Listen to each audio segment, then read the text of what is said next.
چھوڑو ایک بات بھائی آپ غصہ کافی آتا ہے مجھے نا، کافی غصہ آتا ہے، تھوڑا ابھی بھی آتا ہے. ابھی بھی آتا ہے، اور اس کے ساتھ تو زیادہ آتا ہے فالش کے ساتھ. کہتے ہیں نا تو ڈاکٹر ظاہر ہے آپ جب دیکھ رہے ہیں کہ میں اٹھ نہیں پا رہا، چل نہیں پا رہا، تو تھوڑی سی مزاج سے خلاف بات آئے نا تو بہت زیادہ غصہ آتا ہے، تو پھر رات میں جو چیز آتا ہے اس پہ جو مار بھی دیتا ہوں. ایسے ہی ہوتا ہے، مجھے پتا ہے. ایک ڈاکٹر نے کہا اچھا کریں کہ مارتے ہیں، وہ اچھا ہوتا ہے. ہاں اگر آپ نہیں ماریں گے نا ہاں آپ بلکہ گالیاں دیا کریں. جی جی. غصہ ایسے جو مرضی کرا کریں، اور اس غصے کو نکالیں آپ. میں ان بیٹوں پہ نکالتا ہوں کبھی کبھی، یہ غصہ ہو جاتے ہیں. کوئی بات نہیں، ان کو میں سمجھا دوں گا، اکیلے سمجھاؤں گا.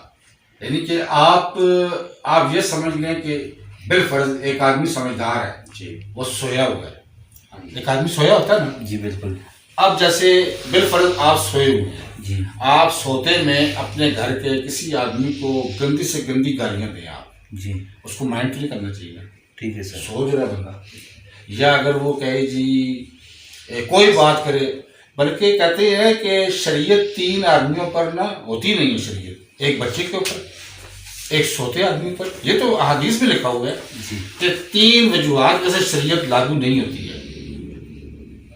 بچے کے اوپر جو کم سے بچہ ہوتا ہے نا، جی جی ابھی وہ اس ایج پہ نہیں آیا، بالغ نہیں ہوا، جی نابالغ بچہ، سویا ہوا آدمی انسان ہے کوئی. میں ان کو بھی وہ میں نہیں کرتا، کیونکہ مثال سے زیادہ ہو گئے میری خدمت کر رہے ہیں. باقی جو انسان ہے یہ بھی تنگ آ جاتے ہیں نا.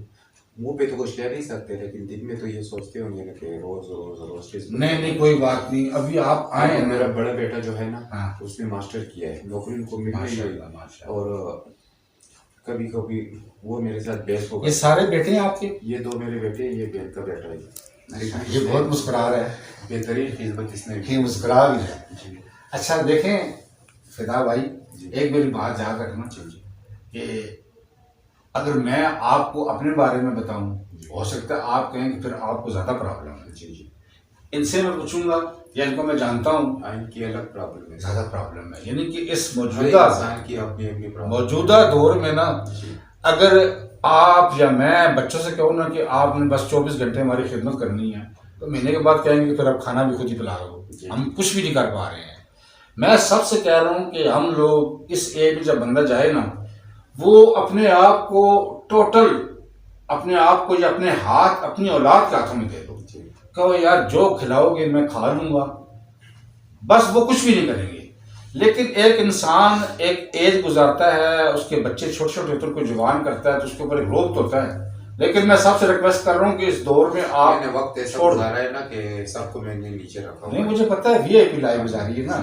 تو یہ بیٹا جو میرا 3 نمبر پہ، اس نے میری سارے سے زیادہ اس نے خدمت کی، بہت دوا اس کو کہتے ہیں. نہیں سارے کریں گے آپ خدمت، وہ خدمت گزار ہیں، آپ قصہ کرتے ہیں بس. ہاں کافی کرتا ہوں. اچھا آپ اب ایک کام کریں نا، جی آپ میرے ساتھ واٹس ایپ پہ تعلق میں رہیں، مجھے تو آپ دیکھتے رہے نا جی جی. ویڈیوز میں، ہاں جی. میں تو آپ کا لفظ دیکھ رہا ہوں نا. جی اگر آپ کچھ بھی نہ کہتے تو میں نے آپ کو پہلے کہا تھا کہ آپ کو غصہ آتا ہے. جی جی. ایسے ہی میں کچھ باتیں اور بھی کروں گا تو آپ سارے پہ یہاں کہیں گے. جی. میری اپنا تجربہ ہو چکا ہے. ہاں جی. یعنی کہ آپ بالفرض نا کوئی بھی بات نہ ہونا، اگر آپ کہیں نا کہ یار یہ بندہ ہمارے گھر میں کیوں آیا ہوا ہے، جی. حالانکہ کوئی بات نہیں ہے، ہاں جی. بس آپ کو بی پی شوٹ کر رہے ہیں، ہاں. وہ سارے کہیں گے یار کوئی ایسا مسئلہ بھی نہیں ہے، پہلے بھی آتا تھا. پاگل ہوا ہے کیا ہوا اسے؟ ایسے ہی ہے نا. جی ایسے ہی ہے. یہ ایک قسم کا مرض بس ہے. مجھے اچھا نہیں لگتا کیوں آیا. مجھے پتہ ہے نا، آپ نہ بھی کہیں نا. جی. یعنی کہ میرے سامنے جو مریض بیٹھتا ہے تو میں اس کو تھوڑی سی باتیں بتاتا ہوں تو وہ کہتا ہے اس کو کسی نے شاید بتایا ہوا ہے. بتایا ہوا نہیں ہے، 30 سال سے زیادہ ہو گیا میں یہی کام کر رہا ہوں. جی جی. تو چہرہ بتاتا ہے، پھر اس کے بیٹھنے کا سٹائل ہے. دیکھو آپ بھی بیٹھے ہوئے ہو، یہ بھی بیٹھا ہوا ہے، یہ بھی بیٹھا، یہ بیٹھا ہوا، یہ بھی بیٹھا ہوا ہے، سب مختلف سٹائل سے بیٹھے ہوئے ہیں نا. جی سر.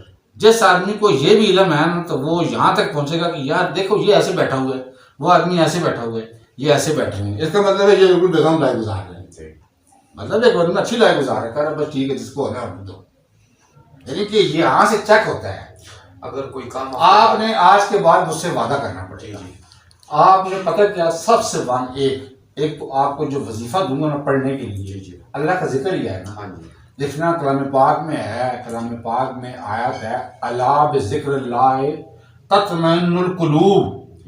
یہ جو اللہ لفظ ہے نا، اللہ کلام پاک میں کسی عالم سے پوچھنا کہ اللہ لفظ کا مطلب جہاں آتا ہے نا، اللہ تعالیٰ کہتا ہے آگاہ ہو جاؤ. کوئی خاص بات اللہ کر رہا ہے قرآن میں، اللہ آگاہ ہو جاؤ، اعلان ہو رہے اللہ بذکر اللہ، اللہ کے ذکر سے. تطمئن القلوب، آپ کے دل میں اطمینان ملے گا۔ اب دل میں اطمینان کے لیے جب اللہ نے قرآن پہ راز دے دیا کہ میرا ذکر کرو، اب ذکر کے لیے بہت سارے ذکر ہیں، ایک تو ہے نہیں ہے نا، یعنی کہ قرآن میں ذکر اذکار ہیں، احادیث میں ہے، ویسے عام بندے کو بھی۔ ایک شخص نے کہا جی قرآن کے ہر لفظ کا ثواب ہے تو پڑھنا چاہیے۔ میں کہ اچھا جی آپ کسی گھر میں شادی ہو کسی کے بیٹے کی، آپ جا کے اس کو ملتے ہو نا جی مبارک ہو، آپ ساتھ ہی کہو انا للہ و انا الیہ راجعون، وہ کیا کرے گا آگے سے؟ کیا کرے گا؟ فوتی ہوئی ہے وہ تو سمجھ تو آ گئی نا۔ حالانکہ اس آیت میں کہیں لکھا ہوا کہ مرنے کے بارے میں نہیں، اس کا مطلب تو کچھ اور ہے، لیکن بتایا گیا کہ جب کوئی مر جائے تو آپ نے یہ پڑھنا ہے، کوئی نقصان ہے تو آپ نے یہ آیت پڑھنی ہے۔ اس کا یہ تو مطلب نہیں ہے کہ آپ کا بیٹا مر گیا یا آپ کی شادی ہوگی یا کیا ہو گیا تب نہیں، ٹھیک ہے بتا بھائی۔